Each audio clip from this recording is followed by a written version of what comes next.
You're in the kitchen. What's up, everybody? Anna and Dylan back with episode 4 of The Drop. Unfortunately, it took us a little longer to get to do this than previous weeks just because MLP is always like a bit of a letdown for everyone. But we're back. And for those of you watching on YouTube, I'm wearing a DTF. It says Team Dylan Fraser, but it should be Dylan Team Fraser. Made, and I got this from Dylan, your mom, right after I cheered for Matt Wright against you in the Dream Breaker. Wow. Wow. I don't blame you though. I was almost rooting for Matt myself. It's a It good was shirt. so funny. No, it's a great shirt, and I'm honestly no knock to the green, but I was pretty happy to see this color and this cut. Cindy knows what she's doing. You didn't like the neon green? It wasn't my favorite, but if that color is your brand, like that's fine.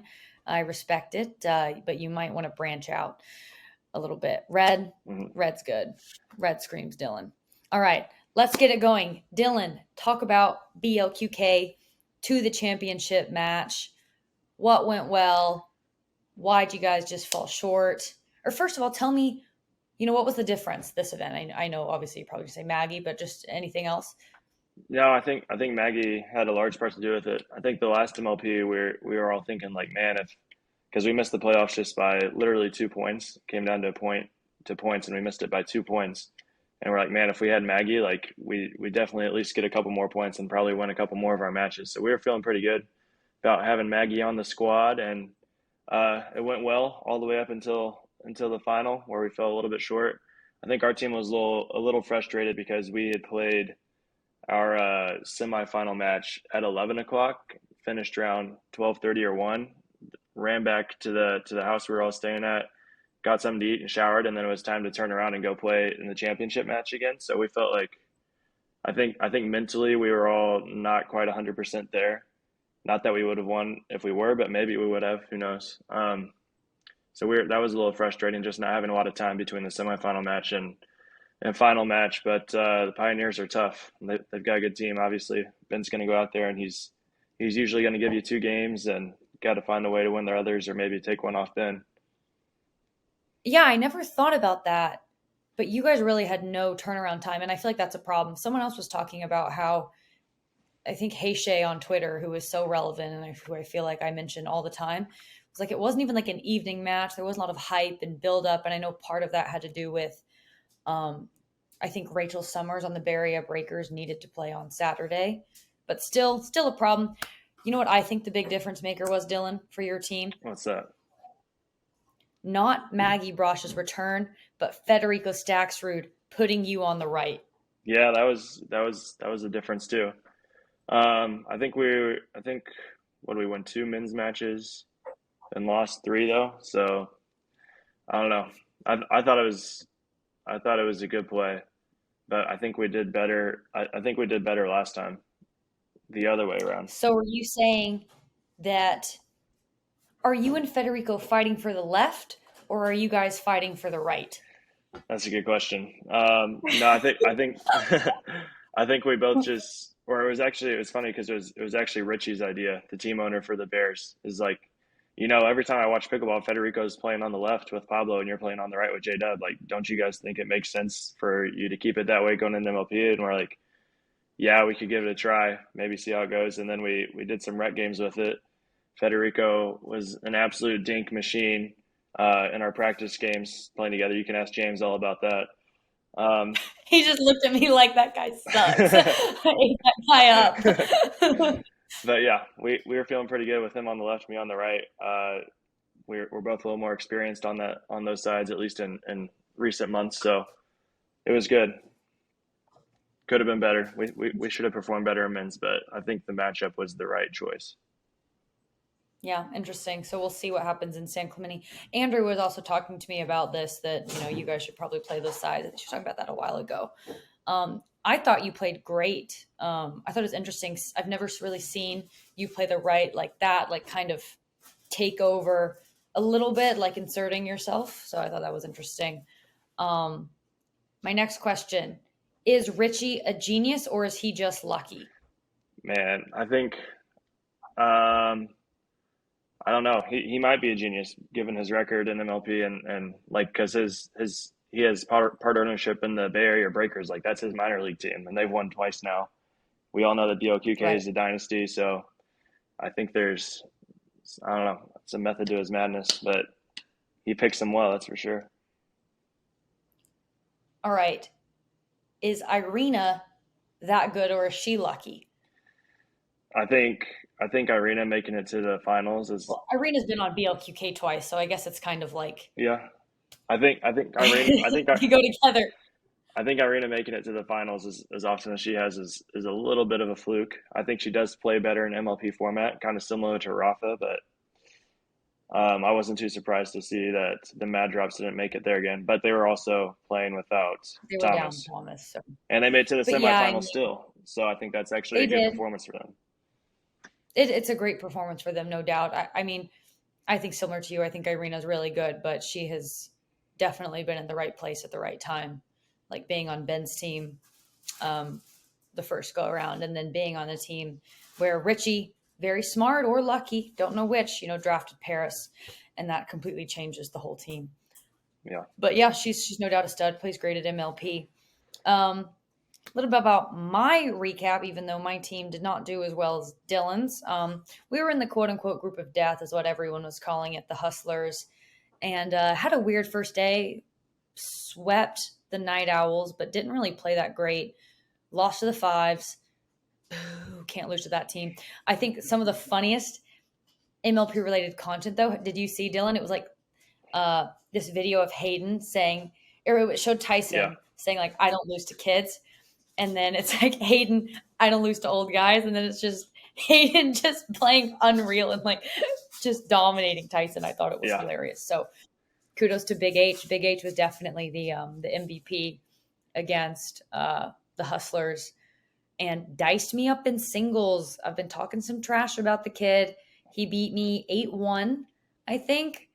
And I felt bad about that. I was like, shoot, like I'm the one that, didn't play well in the Dream Breaker. It's my fault. But that's how it goes with Dream Breakers. I think you have a good one, you have a bad one. We beat the 8s in a Dream Breaker. I played well in that one. And then who did we lose to? We lost to the Drops.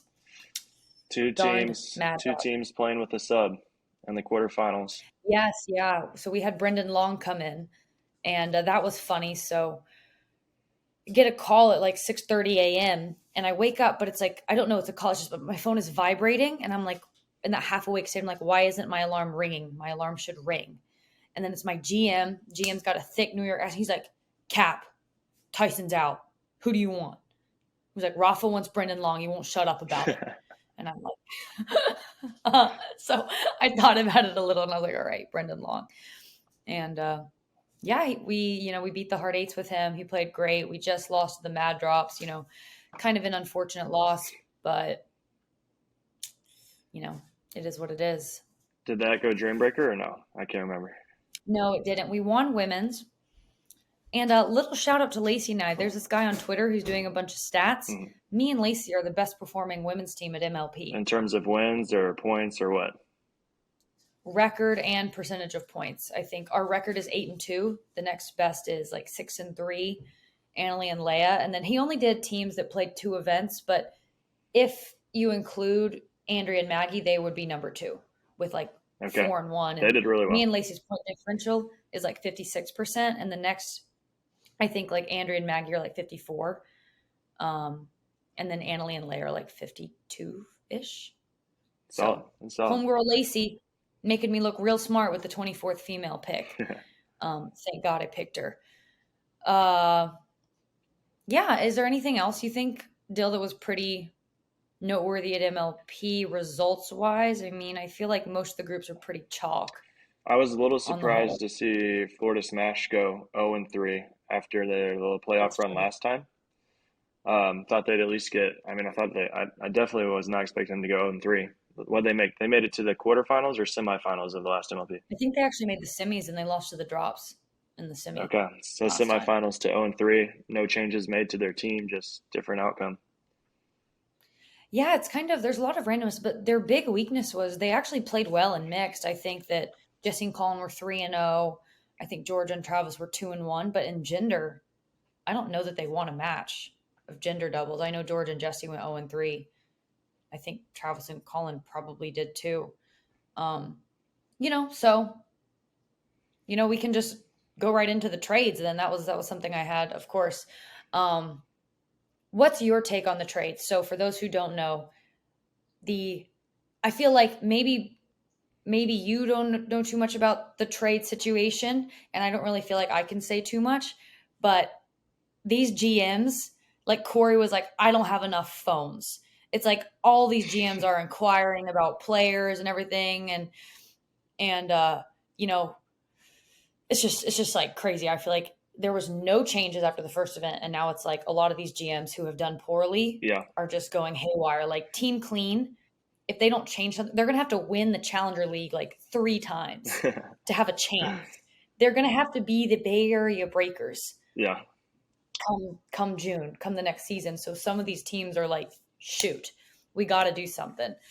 And, so the Las Vegas Night Owls, the GM, Caitlin Kerr, and the Florida Smash GM owner, like Travis Rettenmeyer, pretty much, they trade Jesse and Colin are traded for Vivian and Kyle Yates.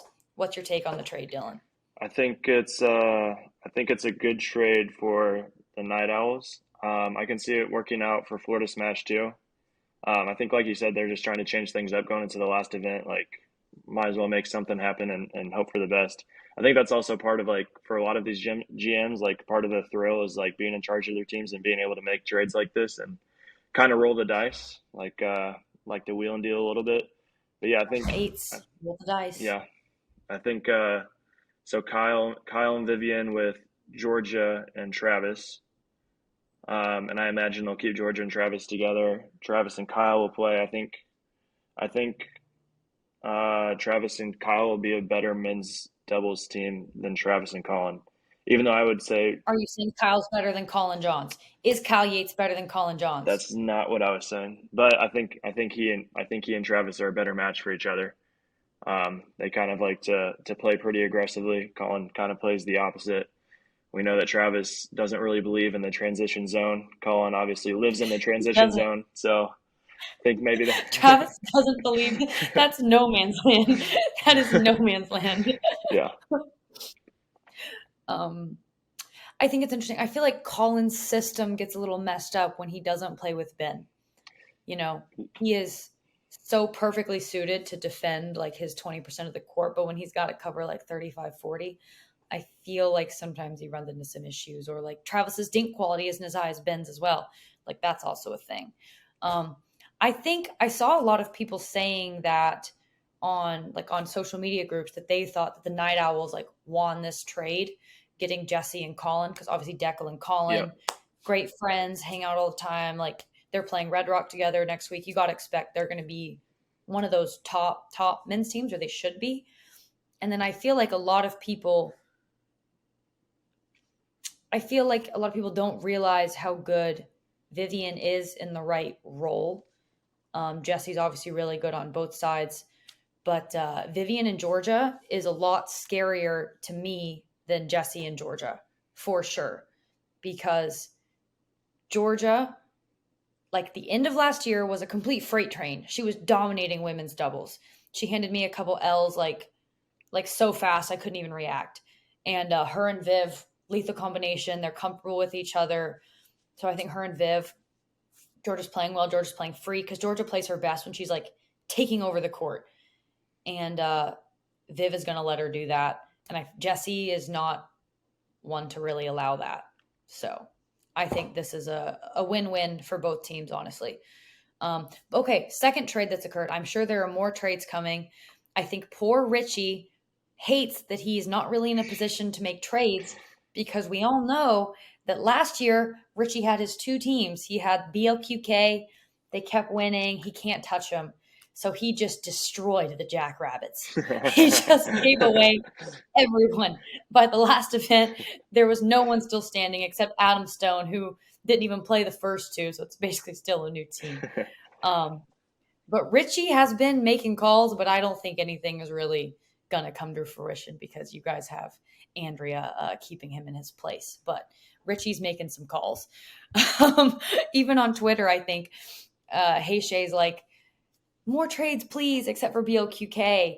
And then she was like, at Richie, can you confirm? And Richie was like, unless we get an offer, we can't refuse. It's like this guy is just itching to make a trade. But the next trade, Lauren Stratman for Mary Brasha from the Eights. What's your take? I think Lauren and Mary are comparable in terms of level, but like completely opposite styles. So I don't know. I think so. Mary's going to be with Jesse now on the Owls. Jesse. Okay, and I feel like both of them are pretty passive players. Like someone's going to have to step up and be the aggressor in that partnership. I don't know. You would know better than I. You play against those girls in women's doubles more often than I do, obviously. And then Lauren's going to be playing with Lindsay. Is that right? On the hard eights? Yeah. Yes. So I think there can be a decent women's team. I think they'll be better than Mary and Lindsay for sure. Yeah, I feel like this trade was better for the hard eights because Mary didn't play well, at least against us. Her and AJ went 0-3. I think a lot of that is definitely on AJ. He just hasn't been playing very well lately. But Mary's got more firepower, and I think that's going to help the eights and women's compete. And I feel like Lauren and Jesse is a team I am a little more scared of than Mary and Jesse. But rocks all around. It'll be interesting. I feel like there's going to be more trades to come for sure. I feel like Team Clean's got to do something. I know the Mashers want to do something.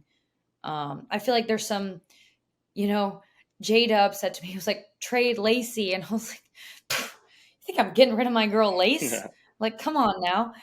I feel like some teams are in weird positions where they can't really get that much better, but they could get worse. I think ATX is one of those where they haven't done that well, but like they're a good team all around. It's just tough. I feel like they were 2-1. They were 2-1, didn't make it out. That's rough. 2-1 didn't advance. Like it's rough. I feel like J-Dub and Gabe have got to be doing better in mixed with the Kawamotos. Like J-Dub and Jackie shouldn't lose to Colin and Jesse. Like that's a pretty bad loss. I didn't watch the match, but just you got to think like J-Dub's got to get that done. Yeah. So the Hustlers though, looking like no trades. What about no? What about can you count on Tyson being 100% healthy for the next MLP? Because this is 2 in a row now where something's happened and he hasn't been 100%. Yeah, I feel like the guy just has bad MLP luck, and I think the first one I heard that he got like food poisoning or something. Oh yeah, I forgot about that. It's true. Yeah, so I don't know what it is. Maybe the guy just loves it too much. But now where all signs go, he's supposed to play Red Rock, so he's playing with Brendan Long actually, since James is playing with Riley. So, okay, next topic. How in the heck does Pablo Tejas get the first orange card? How does that happen? Who, like the list of players who I would have thought, or not orange card, he got a blue card, but he was the first player to get carded. The list of players that I would think would get carded before Pablo is like so long, Yeah, I wasn't. Like if you have to pick one player, you think you have to bet that they're going to get carded. Who are you betting on? Well, considering that James made some kind of statement that he was going to intentionally try to get one, I would have bet money on him. Yeah. But I think if it was just like people not trying to get one, I don't know. I could see Pablo getting one. He's got a little bit of a fiery side to him that I've seen off the court a couple of times. And who was that on the sideline? Was it Brandon French's like brother-in-law or someone that he knew or it was related to or something? I don't know. He was that everyone except Chris on that team was being absolutely absurd. They were being absurd. Even De La Rosa was. Yeah. So I'm not surprised that Pablo lashed out a little bit. But like, how can they come on? Like Jill and Brandon are just being insane. Like, I mean, honestly, I would have thought Julian Arnold, number 1. Okay. I would say maybe James. Maybe James number 2. But I would put myself before Pablo. I would put so many people before Pablo. and it's Pablo Tejas. Do you think that the new rules resulted in like less fire, less hype? I know Leia was talking about this. I think some other people, Tim Parks, some others are like, did we correct too far from Mesa and it was actually kind of a dead environment, like a little more dead than they would have liked? I don't know. I wasn't ever really well versed in the new rules. Like, so they implemented the cards. Obviously, you can get a warning for bad behavior, and then you can eventually get a point penalty. But aside from that, what else? What else was there limiting? You think? Oh, it was just like the players and coaches. Players were not supposed to come on the court. It still happened some, but it's like GMs or coaches or whatever like aren't supposed to come onto the court. They need to like stay behind like an imaginary line or something. Like you're not supposed to get rowdy at the ref. I kind of think I thought the energy was great. I didn't really think there was a big decrease in energy, like my take, but I know that some other people felt that there might have been, but I thought it was still really hype. I feel like maybe this take comes from the fact that the final was not as rambunctious as say other ones, but I think it's just a result of kind of who was in the final. Yeah, I mean, I agree. you're so boring. I don't even know why that I decided to do this with you. I can't disagree with that, unfortunately. Oh my gosh, Dylan. But I watched your whole match against Ben in the group play, Ben's team, the Pioneers. And someone told me that you yupped Ben Johns. You want a point and you said yup. Can you confirm? I cannot confirm because someone told me the same thing. I can't remember who it was, but I didn't have any memory of doing that. So Oh my gosh, I'm gonna have to ask your ask teammates. my teammates, but I don't think it happened.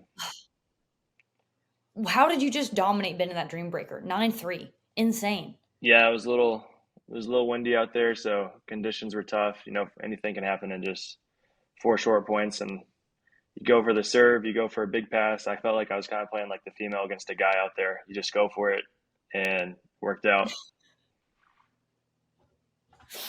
Wow. Dylan Frazier. Earlier he said that I play girls and women's doubles more often than he does. And now he just said that he was the female role with Ben Johns. Interesting. Um, all right. Next topic. So, Tim Parks, GM of the Hard Eights, sends a long email. I don't know if you got it, Dylan, but me and James both did. I think he did a reply all to the email MLP sent us requesting feedback. Was it accidental? Was it on purpose? I don't feel like a guy this smart does reply all on accident. It's pretty hard to reply all. Tons of feedback. Talks about, should we change the order of gender doubles? How are we going to fix player retention? How are we going to fix like challenger incentives, like MVP selection, like all of this stuff? So I think firstly that it'd be interesting if they added another layer to the coin toss of like the order of gender doubles, or maybe you play mixed first. Like, I think that'd be cool, you know, because some teams that have a stronger men's team than women's team might want to play men's first. Like, why does women's always go first other than like ladies first? I think that could be kind of cool. And player retention. Some players are only contracted to play 3 events. First of all, I think not playing all the events of MLP is like kind of like a pretty sus move. Like Dylan, like could you imagine only playing 3 events? Like this is the most fun event there is. I know. I'm definitely playing all 6. I mean, but no doubt. What is MLP without Dylan Frazier? yeah, right. The whole thing would just crumble if I left. So I feel like I have a duty to the sport to keep it going. But players leaving after 3 events, it's not like it's going to mess with any teams because they redraft anyway. They're just not going to be present for the next season. Yeah, but it's just like, why wouldn't you play, dude? Like, you gotta play. Who's not playing? I don't know who's not playing. I just know that some people's contracts, like they didn't want to play too much, and they only have to play 3. But it's like, I mean, we get paid well just to show up. It's a blast. I feel like the people who dislike MLP the most are the ones who are really like, you know, used to winning, and it's tough not to win all the time. But I love MLP. I think most people love MLP, but that's something interesting. And then the biggest thing that James and I found interesting in Tim Parks' email was he talked about the issue of challenger incentives and that they probably need to change them. So for those who don't know, there's a huge difference in pay between the Premier and Challenger League. Like, I think it's a huge problem. It's like challenger players are losing money to show up if they're owners and GMs aren't like covering their travel and their hotel. That's a huge issue. And, if they want to institute gambling, that cannot be the case for sure. But if a challenger player plays in Premier, they get name recognition, a lot more money, just everything. And Tim brought up a great point. It's like we are literally encouraging the better players in the Challenger League to tank. Yeah. And it's totally correct. Tim even said that he told Stefan Auvergne before Mesa, if your team doesn't make it, we're choosing you. I do not think Stefan tanked. He won all his mixed matches, lost all his men's with Sam Querrey. Can't fault the guy. Sorry, Sam. I feel like I've been publicly saying you suck a lot lately, but I'm going to say it with my chest. I played rec with Sam a couple months ago. Me and Georgia were best players on the court. No doubt. Not even close. And then Tim Parks calls out Hunter Johnson. Like, did Hunter Johnson tank? And you read the email and you think he did. Like, Hunter went 1-5 after leading his team in Mesa. Scores like 13-21, 13-21, 14-21, like then some closer ones. And their Dreambreaker scores of their team were not close. And then we were like, oh my God, maybe he did. But then I went back, James and I, we watched a lot of the matches. I don't think Hunter tanked at all. Just like just a funny coincidence. Yeah. But the fact that the incentives are there for him to encourage him to tank definitely needs to change. It definitely needs to change. It's not good. I think Tim's initial thought was only let Premier League teams draft from the alternates, though, right? I'm not sure that's the solution either, because that's such a huge drop off even from Challenger League level guys. Some of the top Challenger League level guys that you can get compared to an alternates are like a night and day difference. So I think a Premier team having to go all the way down to alternates is gonna take them out of winning MLP. They're not gonna be competitive. Yeah. It's tough. So I don't know what the solution is, but definitely the incentive to tank is definitely a problem. So I don't know how they can fix it. I don't think anyone is tanked, but it's kind of like, it's like if you could get away with it, like, and that they're going to pick you. Yeah. It's kind of like, you might as well, especially because, Hunter, like I posted a list on Twitter of who I thought the men would be that are going to go Premier. I had like number 1, Pablo, 2, Hunter Johnson, 3 was Brendan Long. I think 4th was Christian Alshon. I think I had Auvergne 5th, and I had like Connor Garnett is number 6. I'm not saying 6 guys are moving up. I'm just saying that would be my order as of right now. But before seeing Hunter play and playing against him, he would have been lower for me, for sure. But he played great, played on the right well, great in singles. But it's like if he doesn't get that chance, like I personally, not that I draft for all 12 teams, but if I'm a first round pick advising my team, I would have taken other guys above him. So it's interesting. Speaking of Dylan, what do you think of my list? Who would be your like top 3 men that are going into Premier? What would you have? I would have Pablo at number 1 for sure. I would have Christian higher. I think he's number 2 just for upside. Like upside alone, like Christian's got to be up there, because I think that's one of the things that Richie did well with our team is like all of his picks, or like at least Federico and Maggie, like picked in the 3rd and 4th round. Like those are 2 players that can be picked a round higher the next time because they just gotten that much better. So I think picking for upside is huge in the MLP format. So I think Christian's got to be number 2. Number 3, I'd say, I think Hunter's there. What do you think about? I think Daniel De La Rosa is up there too. He did pretty well at this last MLP. Yeah.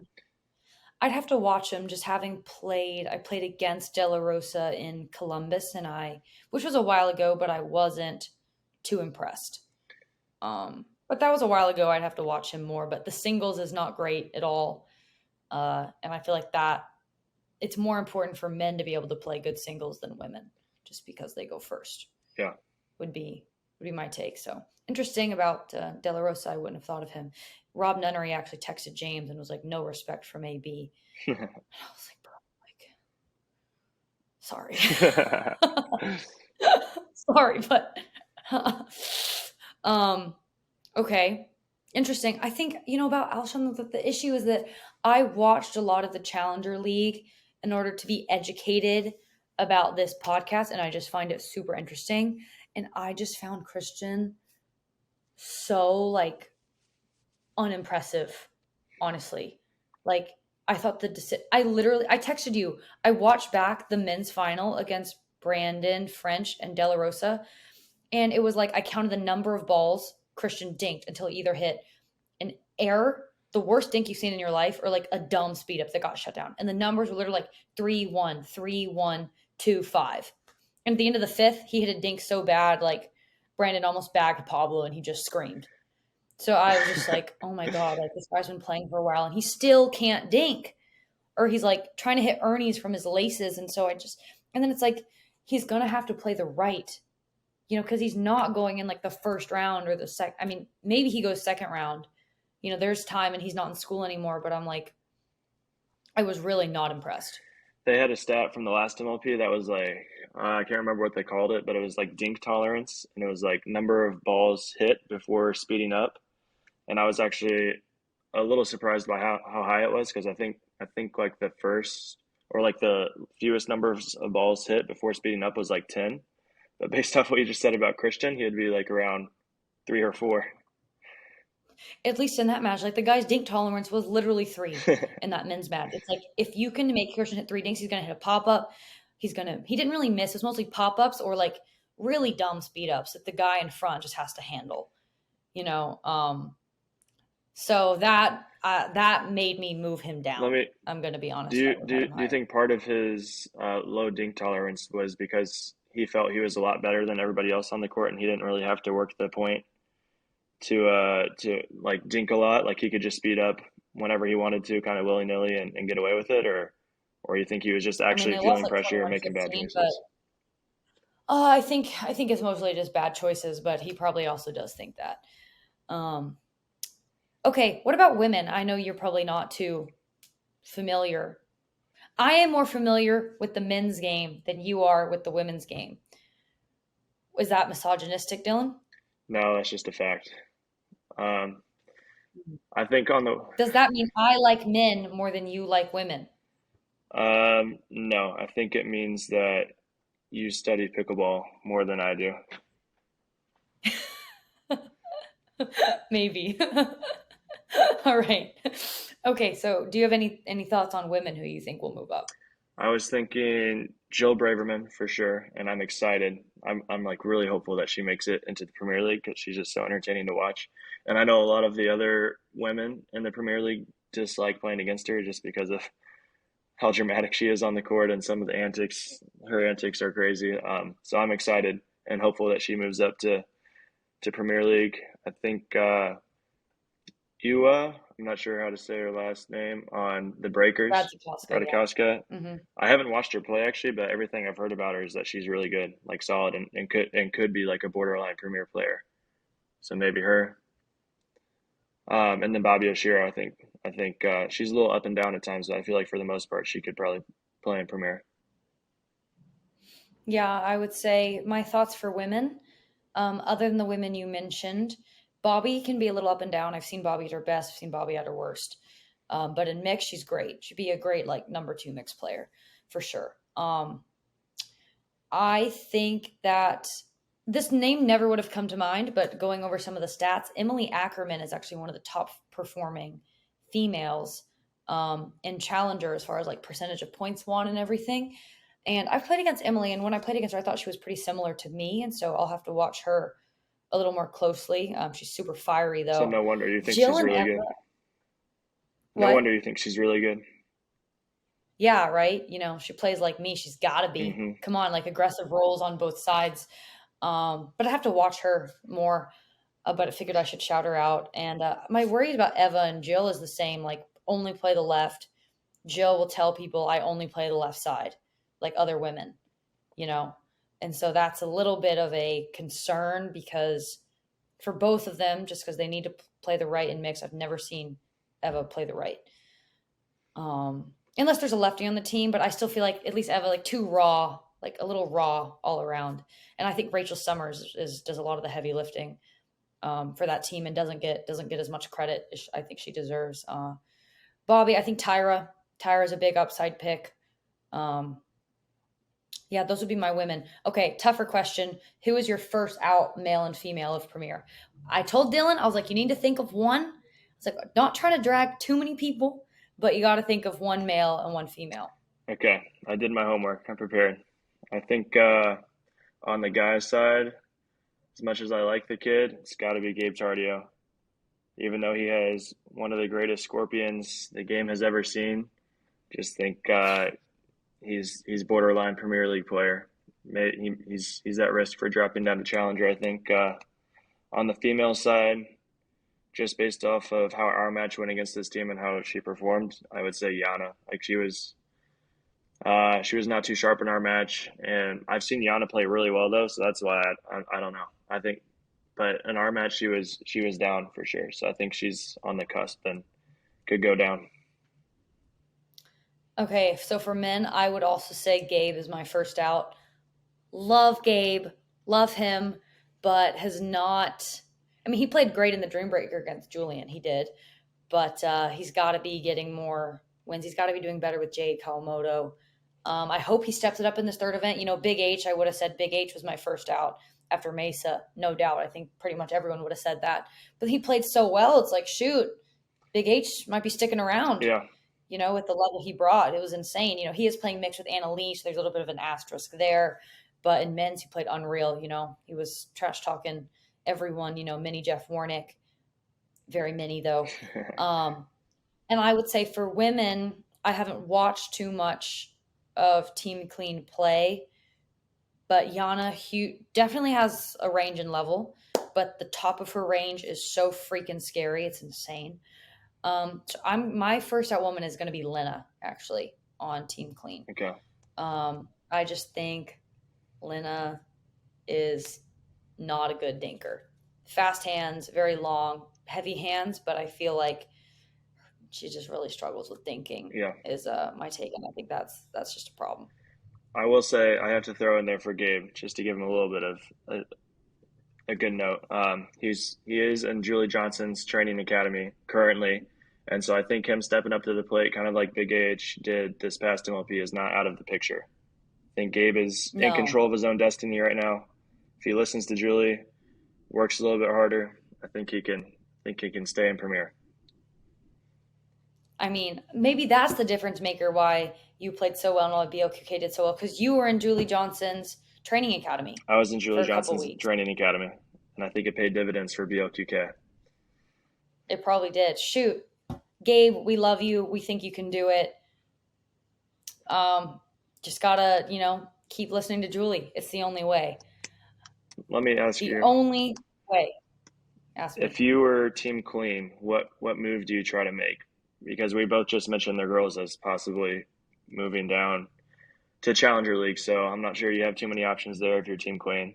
I hear that Zane kind of wants to stay. Like Yana, I feel like there are package deals that maybe could be made, because it's like we've said, like Zane and Matt are a great men's team. Like they're just underperforming for whatever reason. So I feel like there are other teams that haven't made the playoffs yet, that should be considering moves, and you can package deals to get who you want. So yeah, it's tough though. It's like I said, I feel like for a lot of these teams, like there aren't too many moves that can make them better, but there are moves that can make them worse. So yeah, it's tough because it's like for J-Dub's team, it's like, you can't trade away JW Johnson, right? Like, and you're probably not going to be able to trade away Gabe unless you package him with a Kawamoto or something. But why would you do that? The Kawamotos are 2-1 in a tough group. They played amazingly in singles. They beat the Mad Drops. Like, I think Jackie went 7-1 against Irene. And then Jade, didn't just hold her own against Colin. She beat Colin, which I thought was so funny right after watching Colin, play unreal against Hunter, including 4-0 in the first rotation. My dad literally was like, Dylan needs to watch Colin and what Colin just did to Hunter if Dylan wants to play cat and mouse, because Colin was the new puppet master in the first 4 points. It was so funny if you haven't seen it, Dylan. Then he posted the first 4 points on his Instagram, and I really wanted to tag Jade Kawamoto and be like, is this the same guy? Then I was like, really know Colin like that. I'm not going to do it. Colin played Federico in a little singles match to 21 while we were practicing the day before MLP started, and he did well. Like he was up 20 to 16 or something on Fed. This is after we had played a lot, so I'm not sure the quality of play was at its highest, but he was up like big on Federico, and Fed came back and won. But Colin had his left-handed forehand going, and he was looking pretty good out there. Oh, no Yeah, way. Oh my God. Like the loudest single sequences, like for me, the loudest I cheered was you against Matt, probably like when Georgia was playing for the Smash.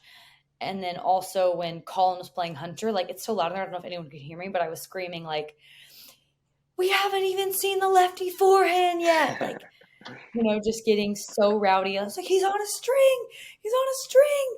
Just so funny. And then watching Colin proceed to be so tight against Jade was just unreal how funny. Last thing I want to touch on from MLP, we can talk about MLP forever, but MVP, I think they've got a problem. Like Megan DeJean played great. She was super impressive, but how does Ben not get MVP? It's like, I know they don't want Ben to win everything ever, but I feel like Ben's got to get MVP. Ben was definitely MVP, but it's kind of similar to other sports. Like Michael Jordan didn't get the MVP every year. LeBron James doesn't get the MVP every year because it gets boring to give it to the same person every time.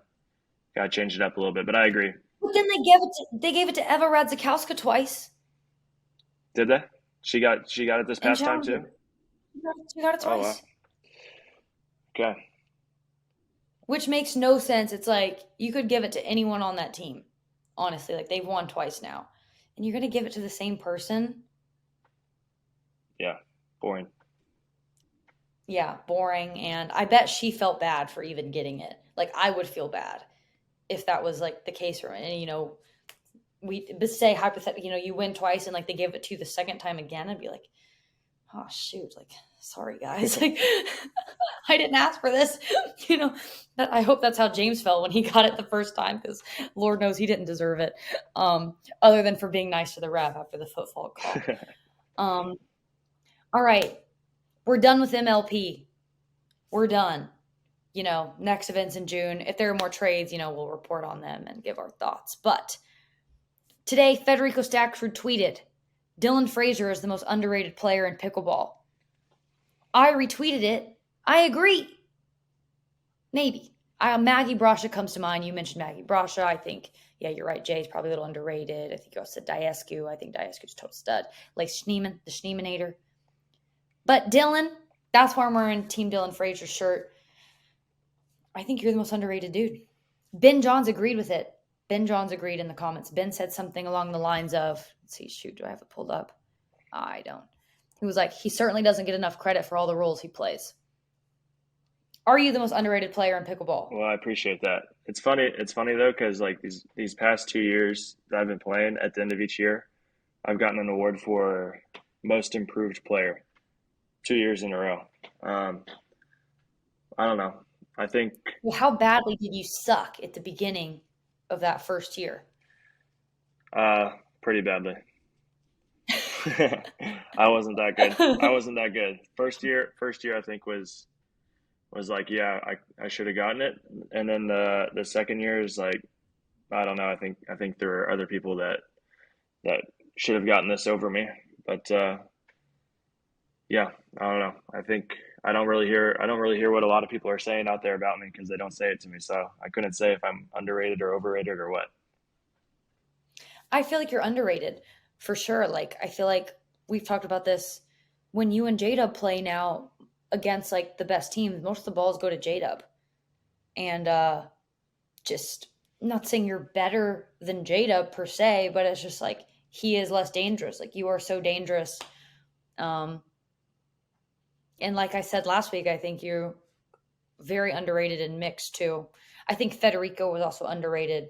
I feel like Fed is a top 10 mixed player. He just doesn't have like S tier partners or even like A, honestly, and he still gets a lot of wins.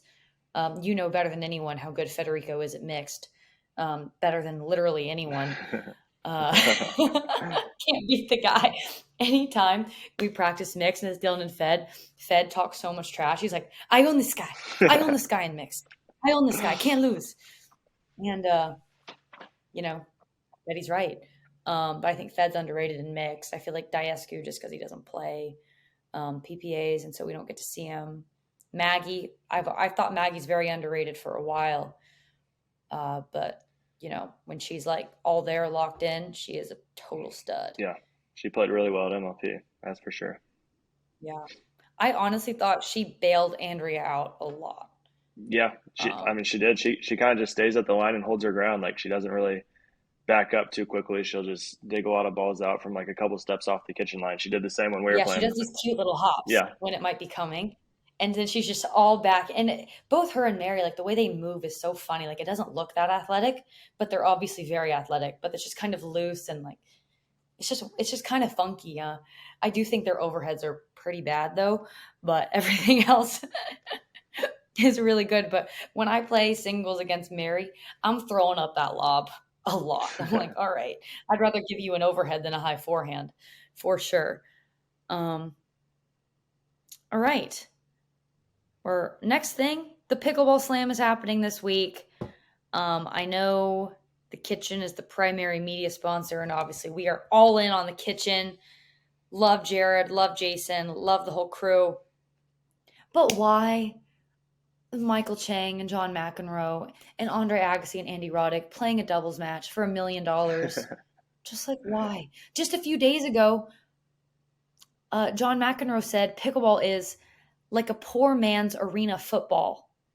And a few months ago, Andy Roddick said pickleball is like tennis with no learning curve, movement, spin, or speed. Nice. I'm not saying it's an unfair take, but I am saying it's like, come on, like, shoot. Yeah. Put me in, coach. Put me in for a milli. Where is this event taking place?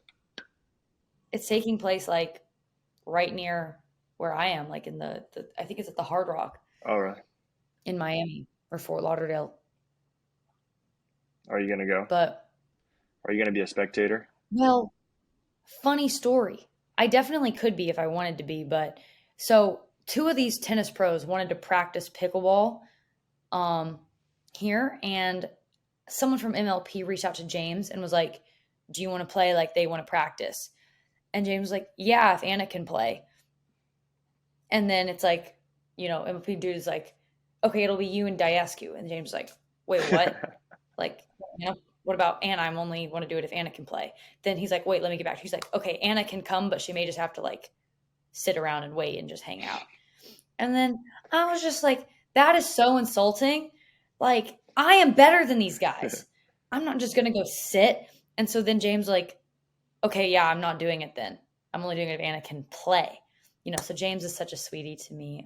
He turned down playing with a couple tennis pros, but yeah, I don't know who which pros were inquiring, but Jimmy, that's my ride or die, but Dylan's my ride or die on the drop. Who do you think wins? I guess you're probably not too familiar with tennis players, but do you think Michael Chang and John McEnroe win, or Andre Agassi and Andy Roddick? Yeah, not too familiar with with these guys, but I'm gonna say John McEnroe. Who's John McEnroe playing with? Andy Roddick? That's the team? No, Michael Chang. McEnroe and Chang. And Roddick and Isner. Agassi. And Roddick and Agassi. I think Roddick and Agassi. That's my prediction. Yeah, Roddick is so much younger, and I think that's going to matter a lot more dynamic. Will any of these guys be better than Sam Querrey? Now, as Sam Querrey is now. For when they play for the first time? Well, they've been practicing. It's for $1 million. I would say no, because Sam Querrey plays a lot, right? Like these guys don't play that much. I do not think Sam plays a lot, but he might. He might. It'll be interesting. We'll see what happens, but it's on ESPN. I feel like there's been a lot of attempts to get pickleball on TV. I just don't know how well it really is going to translate. TBD. Last topic, gambling. Connor Bordeaux said gambling is coming in May. Do you think this is realistic or possible, Dylan? Yeah, I think I don't know. I think so. Jeff Warnick and Travis and some other guy were talking about it. They said like the most amount of money you're going to be able to put down at a time is like $100, or there's going to be like limits to it. So I don't think it's going to come in full force all at once. Okay. But That's good yeah, then. Because the new Duper rankings have Jackie Kawamoto as the number 2 ranked women's doubles player, or just women's female. And it's like Annalie Waters, Jackie Kawamoto. Then it's like, you know, I love Jackie. Jackie's a total stud. I do think the Kawamotos are underrated, but number 2 is definitely too high. I would put her in like, I'd say arguable to put her in like 5 to 10. Like upper end is arguable, but number 2 I think is too high. And then Christian Alshon at number 13 above guys like Tyler Loong, like a bunch of others, also like way too high. So Duper is not ready to be the lines. So it's good if people can only bet small amounts of money. All right. Last thing, Red Rock, little Red Rock preview. No Dylan, thankfully. No J-Dub, no Ben, no Matt on the men's side. But Jimmy and Riley are there. They're partnering up. Me and James are playing together. I think James is playing singles. James wasn't going to play singles, but then last night he's like, shoot, I should play singles. Like if I triple crown. Yeah. The field is open. So do you think Jimmy triple crowns? I think he's got a chance to, for sure. So he and Riley and men's, right? Who are, and then Deco and Colin, you said, are playing this one? Red Rock? Deco and Colin are playing together. And AJ is playing with Travis. AJ and Travis. Okay. Are there any other contenders, you think? Fed and Pablo, maybe? Oh, of course, Fed and Pablo heavy favorites. Does DJ make a championship Sunday? You know, he's had a couple open draws, hasn't made it. This could be his time if the draw works out favorably for him. Yeah. I think he's playing with Jay, so they're also definitely in the mix. You probably have Tyler and Callan. I haven't checked the draw that far, but probably. So there's a lot of good teams. Yeah. But it's like. And you guys are or are not playing mixed together? Oh, we are. We are always playing mixed together. Yep. Got a good chance there. Yeah, I would say so. Is Annalie playing? And then singles. No, no AL. You guys could do it. Will be Who's the biggest threat to you guys winning mixed doubles in Red Rock?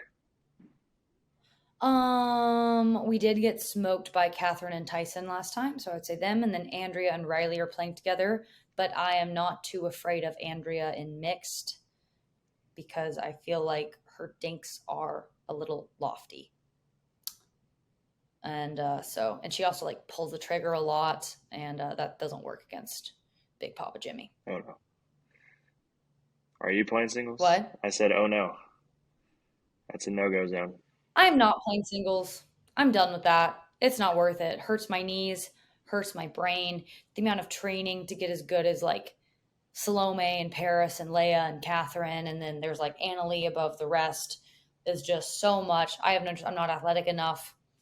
Don't care for it. Speaking of, I just have to throw the shout out. I think Simone Jardim is underrated. She beat Salome Davide in singles today at APP Mesa. Wow. Go Simone. Nice. I know. She beat her in straights too with no live stream. Oh, man.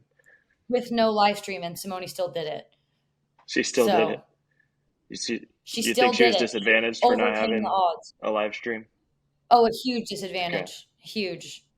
I've given Salome the benefit of the doubt. That woman has hooked the crap out of me, and I won't look at her. And then it's like, I'll be like, oh, like maybe she's nice. Like I should be nice. She'll be nice to me. It happens again. So she's a hook. She's a total hook. I have no problem saying that on air. Johnny Goldberg did play mixed with her and said she made no bad calls. And Johnny was like, bro, what are you doing? But yeah. So shout out Simone. I don't know. It's a little late. I don't know how long those draws are taking to finish, but I think you should play singles in Red Rock. I did get my first bronze PPA medal there last year in singles. When else are you gonna? Quite an interesting match. When else are you gonna have as good a chance as Red Rock to triple crown? Leia and Catherine are playing. I'm not there to beat them in singles. No way. Come on. Like, especially to have to beat both of them. All right, Dill, you got any closing thoughts? Nah, I think we covered a lot. Thanks to all the people for tuning in to episode 4 of The Drop. All right, guys. Myself and the most underrated player in pickleball, this guy, out. Peace.